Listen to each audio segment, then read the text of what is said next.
Me! Vote for me!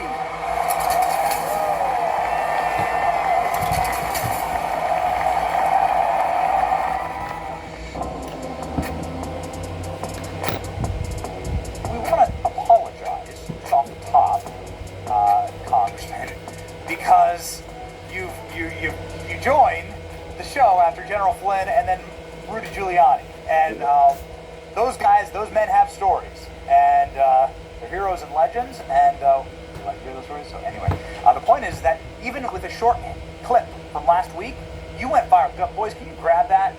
This is from last week. The congressman or earlier this week, the congressman went totally viral with breaking news about Zohran Mamdani.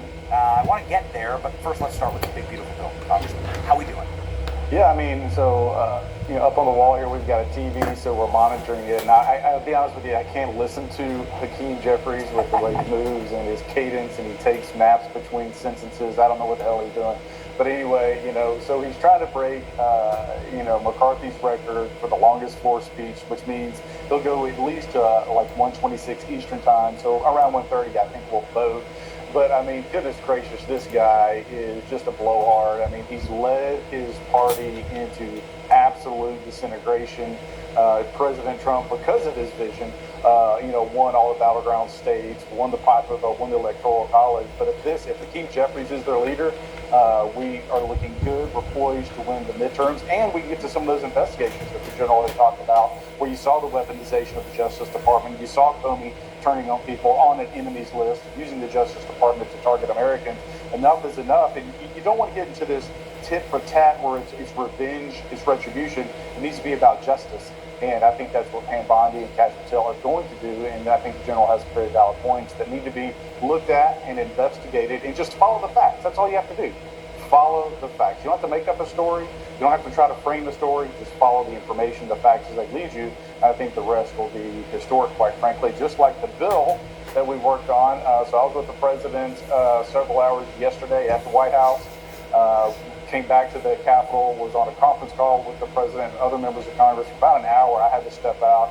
Then I was with the speaker into the wee hours of the morning, whipping votes to get this passed, because it's historic. You got no tax on tips. The tax cuts in general are made permanent. The border secure, deportations at an all-time high, like all the things that people want.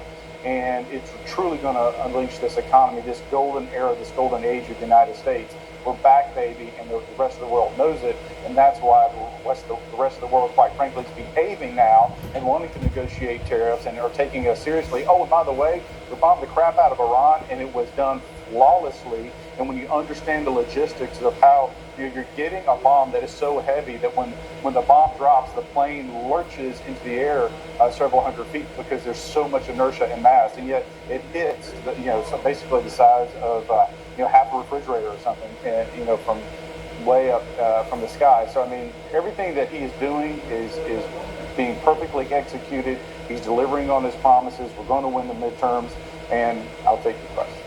All right, so you talk about how these intel agencies shouldn't be targeting America. That's right. Americans, and especially our duly elected president.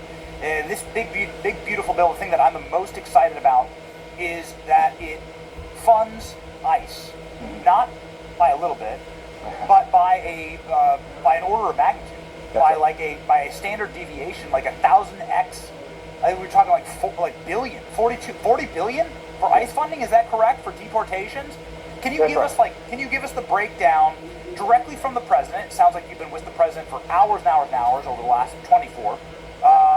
Can you give us a breakdown of what we are getting inside of this bill? I know there's a lot of obvious disinformation about it. Well, so now the House version of the bill was, quite frankly, better than the Senate version. There's no denying it. It's the BBB, the big beautiful bill. Some might argue that it's not beautiful anymore. But that being said, we're still delivering on the promises that President Trump made. And so, for example, you take illegals who are getting Medicaid. This is in particular taking place in states like California, woke states like California, where they're literally gaming the system. The state of California is allowing people to get on Medicaid. They're taking those federal dollars, et cetera. And so the language in the House was very specific that created a penalty for states like California. Well, the Senate took that out. And so what you'll Now, that being said, the language that was inserted, Stephen Miller worked on this. It clarifies that you can't be a non-citizen, you can't be here illegally and get Medicaid or free health care. And so, but it's going to require us a couple of extra steps to enforce it, but that's okay. We're moving in the right direction. So some of the misinformation, and oh, by the way, the people that are getting off Medicaid are people who shouldn't be on Medicaid to begin with. They're illegal aliens. It's the loser in his mama's basement playing video games instead of going out and getting a job. It's those types of folks, able-bodied individuals who refuse to get a job. Look, if you're able-bodied, go get a job, pay your fair share. That's what I do. That's what you do, right? And so it's those types of things. And so at the end of the day, you've got Hakeem Jeffries on the House floor taking up America's time, taking up too much oxygen, quite frankly. And what we really need to do is focus on the mission of the American people, which is passing this bill. Let's fix Medicaid. Let's secure the border. Let's make sure that ICE is funded. So you look at Nashville, which has been in the news because of the deportations, because of the woke Nashville mayor literally interfering with ICE. Now ICE is going to have the personnel and the resources to come into cities like Nashville, like Chicago, like LA, and quite frankly, deport people in New York. And quite frankly, not to shift topics, but if Zoran fudged on his immigration reforms, we may very well be deporting him. Time will tell. Yeah, well, we want to get there, Congressman, but before we do, just wanted to put this graph up. This is remarkable. So what you're voting on today, and you're telling me that this is going to pass. Yes, this is going to pass today. It will pass. It will pass today. Yeah. So the big hurdle was last night, as people were coming around, there was a few holdouts, and quite frankly, there wasn't as much contention around this as like the media would like for there to have been. You had members of Congress who had legitimate questions or concerns about some of the things that were stripped out from the Senate. And so the question is there another mechanism? Can justice, can the president himself, can Congress come back in and fix these things, these issues, the mess, quite frankly, that the Senate made of some of these data points? Can we come back and clean it up? The answer to those questions was yes. It's now a matter of getting it done. And so lots of meetings, lots of questions and answers last night. But yes, this is going to pass, and it's going to be, my hope is that it's unanimous with Republicans. You may have one or two no votes, but we're really trying to get everybody on the same page, supporting the president, and then quite frankly having a signing on 4th of July. So here it is, ladies and gentlemen. Big, beautiful bill passing would make the budget for ICE larger than most of the world's military. That's right. Oh, but okay. the woke left is like, oh, you're creating a military state. No, it's like Joe Biden committed treason by allowing our country to be invaded by 10 million people. You got to get them, the hell out. That's going to require resources. That's going to require personnel. So guess what? We got to fund it, knucklehead. Not you, but the people who are going to criticize it, right? And so this is the solution to a problem that was made by a president who committed treason, and that's what President Trump has done, is fixing that problem. So Hakeem Jeffries, you were just talking about it, how you can not listen to him. Here's the clip that's going viral right now. Hakeem Jeffries, do we have the clip? I want to hear it. Saying that this bill is going to put a deportation machine on steroids. He's doing a great job actually helping secure the votes for this bill. Here we go. Okay. That's not what this country Jefferson, he's gonna let down Democratic and Republican skin. I'm already asleep. Yeah, right. Manu wasn't the only one. The only American citizen who's been targeted by the deportation machine, a deportation machine that will be unleashed on steroids by this one big ugly bill. Your response to that, Congressman? Well, when I listen to Hakeem Jeffries, it drives me bananas. I mean, come on, just talk, man. I know we can talk. I've heard him on the House floor, but this whole fake thing that he does, and his hands, and he does this, like, all right, are you doing sign language? Are you rapping? Are you trying to talk to us? Like, pick a lane and just do it, right?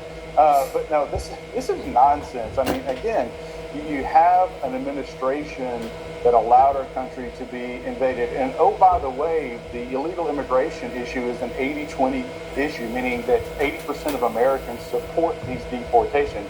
And oh, by the way, I had a Democratic member of Congress, come up to me on the House floor yesterday, and he said, you know what, this is officially where I'd say you're a horrible human being for targeting Zoran in New York. He said, but the reality is, we as Democrats hope you're successful because he's the worst thing that's ever happened to our party. So that's a Democrat member of Congress coming to me on the House floor and thanking me for targeting this knucklehead because he's a socialist, Marxist. He's going to destroy the city of New York.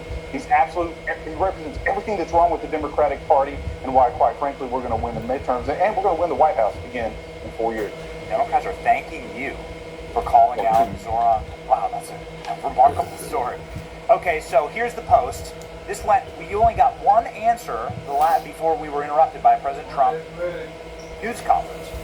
And you went nuclear. Almost 1 million views, 13,000 reposts, and 37,000 likes. And you inspired us to ask this question of President Trump. And I'd like to get you to respond to it, Congressman, please. This is us 2 days ago asking this question based on your information. Mr. President, your beloved New York City may well be led by a communist soon, Zoran Mandami, who in his nomination speech said he will defy ICE and will not allow ICE to arrest criminal aliens in New York City. Your message to communist Zoran Mandami. Well, then we'll have to arrest him.